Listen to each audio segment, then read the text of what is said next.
স্বরাষ্ট্র উপদেষ্টা বা স্বরাষ্ট্রমন্ত্রী যারা থাকেন তাদের কথা বডি ল্যাঙ্গুয়েজে 50% অপরাধী পালিয়ে যায়। এটিই স্বাভাবিক আমাদের মতো দেশে। তো এই লোককে দেখে অপরাধীরা তার কাছে চলে আসে, কারণ ওনার বডি ল্যাঙ্গুয়েজে ঠিক নাই, ওনার শব্দচয়ন ঠিক নাই, ওনার বাক্য বিন্যাস ঠিক নাই। আমরা যদি ফ্যাসিজমকে বিদায় করতে পারি, আমরা ধর্ষণতন্ত্রকেও বিদায় করার ক্ষমতা রাখি। চোরতন্ত্রকে যদি বিদায় করতে পারি, আমরা অপরাধী তন্ত্র বিদায় করার ক্ষমতা রাখি। এই কথাগুলো দিনের আলোর মতো পরিষ্কার।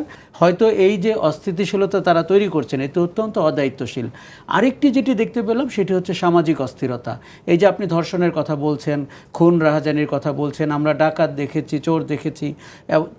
দেখুন, স্বরাষ্ট্র উপদেষ্টা বা স্বরাষ্ট্রমন্ত্রী যারা থাকেন তাদের কথা বডি ল্যাঙ্গুয়েজে 50% অপরাধী পালিয়ে যায়। এটিই স্বাভাবিক আমাদের মতো দেশে। তো এই লোককে দেখে অপরাধীরা তার কাছে চলে আসে, কারণ ওনার বডি ল্যাঙ্গুয়েজে ঠিক নাই, ওনার শব্দচয়ন ঠিক নাই, ওনার বাক্য বিন্যাস ঠিক নাই।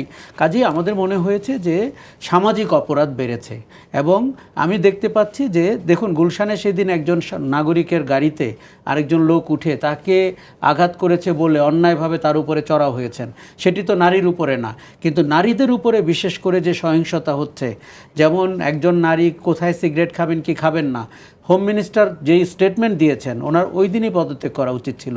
উনি সাবজেক্টটি পর্যন্ত ধরতে ভুল করেছেন যে বিষয়টি ধূমপানের না, বিষয়টি একজন নারীর স্বাভাবিক চলাচলের অধিকারের। যেই লোক সাবজেক্ট ধরতে পারেন না, সে কি করে আপনার অপরাধীকে শনাক্ত করবেন এবং বিচারের আওতায় আনবেন?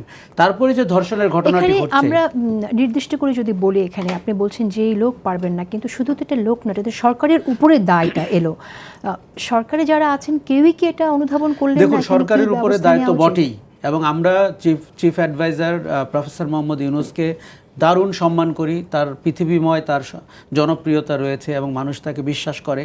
কিন্তু দেশ চালানো, বিশেষ করে বাংলাদেশের মতো একটি দেশ চালানো, আর বিশেষ করে শেখ হাসিনার 15 বছরের ফ্যাসিজমের পরে দেশটি চালানো, আপনি মনে রাখবেন যে এখানে 99% লোক এখনও পুরনো সরকারের অনুগত। তারা তাদের সুবিধাভোগী, তারা দলীয় কর্মীর মতো কথা বলেন।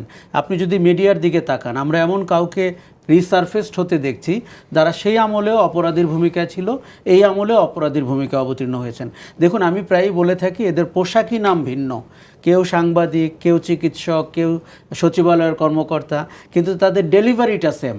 তারা বিশ্বাস করে যে এটি একটি ষড়যন্ত্র ছিল, তারা বিশ্বাস করে যে শেখ হাসিনা কাউকে খুন করেনি, তারা বিশ্বাস করে যে ষড়যন্ত্রের ভেতর দিয়ে সরকারটিকে বিদায় নিতে হয়েছে। তাদের কোনো অনুশোচনা নাই এবং তারা ক্ষমা চায়নি। কাজে এই রিয়ালিটিতে দাঁড়িয়ে সরকারটিকে যেভাবে সারাশিভাবে মানে চালাতে হবে, সেটি আমরা সরকারের ভেতরে দেখছি না, সমন্বয়হীনতা দেখছি। দেখুন, একজন উপদেষ্টা হয়তো কম যোগ্য হতেই পারেন, কিন্তু তার তো একটি উপদেষ্টা পরিষদ আছে, সেখান থেকে কাউকে তো আপনার দায়িত্ব নিতে হবে। আমরা আরেকটি দেখতে পাচ্ছি যে পুলিশ আপনাকে অসহযোগিতা করছে। দেখুন, পুলিশ অপরাধীর ভূমিকায় ছিল 15 বছর। এখন পুলিশকে আপনি যেইভাবে সংস্কার করা দরকার ছিল, যেই শাস্তির আওতায় আনা দরকার ছিল, সেটি আমরা করতে পারিনি। এখন তারা মৌকা পেয়ে গেছেন এবং তারা কেউ আমি অনেক জায়গায় দেখেছি পুলিশ দর্শকের রোলে চলে গেছেন।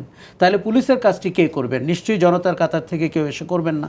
কাজেই আমরা মুখে অনেক বড় বড় সংস্কারের কথা বলছি, সংবিধান সংস্কার, এই সংস্কার, সেই সংস্কার, কিন্তু মানুষের দিকে যদি আপনি তাকান, তিনি আইন শৃঙ্খলার কার্যকর অবস্থা দেখতে চায়, রাতে শান্তিতে ঘুমাতে চায়, ধর্ষণহীন সমাজ দেখতে চায়। দেখুন, আমরা যদি ফ্যাসিজমকে বিদায় করতে পারি, আমরা ধর্ষণতন্ত্রকেও বিদায় করার ক্ষমতা রাখি। চোরতন্ত্রকে যদি বিদায় করতে পারি, আমরা অপরাধী তন্ত্র বিদায় করার ক্ষমতা রাখি। এই কথাগুলো দিনের আলোর মতো পরিষ্কার।